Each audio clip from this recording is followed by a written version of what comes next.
crois que le sillon lorrain, c'est la bonne échelle d'abord pour prendre de la hauteur, pour regarder les évolutions lourdes en matière de population, l'impact de phénomènes qui nous dépassent, la mondialisation, les mutations économiques, l'impératif écologique, les données démographiques, l'intégration européenne, les enjeux transfrontaliers, les déséquilibres parfois qu'ils peuvent provoquer.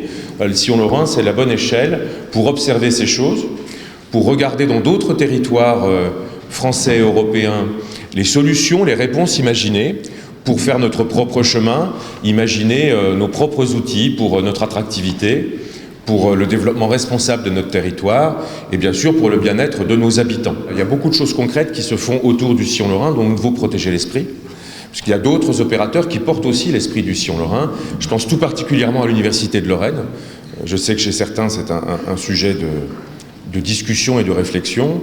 Il suffit de regarder le classement de Shanghai, l'attractivité auprès des étudiants étrangers, des 4 universités séparées avant 2012, et de regarder le chemin parcouru au bénéfice de tous les territoires lorrains et de toutes les implantations de l'Université de Lorraine, depuis la constitution de cette grande université, pas seulement le chemin parcouru dans ces classements, classement de Shanghai en tête, mais en termes d'attractivité concrète, d'augmentation du nombre d'étudiants, de reconnaissance par les enseignants, les chercheurs et de partenariats développés avec les territoires et le monde économique. De plus en plus dans cette région Grand Est qui s'installe, non sans débat, notamment en Alsace et avec l'Alsace, on voit qu'il faut continuer à défendre les intérêts des Lorrains.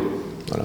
Et aujourd'hui, la seule organisation publique qui porte encore ce nom et qui derrière défend encore finalement cette parcelle de territoire à l'histoire très riche, sur des corridors européens majeurs, au cœur de l'Europe continentale, c'est le sillon lorrain. Et je tiens à saluer la démarche d'ouverture qui aujourd'hui s'illustre, puisque vous êtes nombreux à être de territoires qui aujourd'hui ne sont pas dans les 4 territoires fondateurs du sillon. Vous êtes nombreux à venir du monde économique, des réseaux consulaires, des organisations professionnelles, de l'université, je l'ai dit, du monde hospitalier.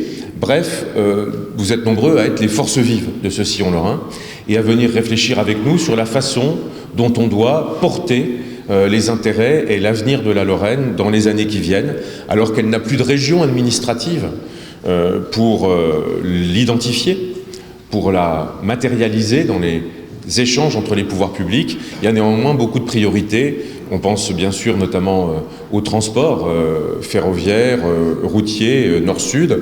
Il y a beaucoup de priorités à défendre auprès de l'État, auprès de l'Union européenne. On pourrait y ajouter tous les sujets d'innovation économique qui sont devant nous. Donc je crois que là on a la capacité finalement sur un périmètre plus large à écouter les forces, à puiser les idées parmi elles et à défendre encore et toujours les intérêts lorrains.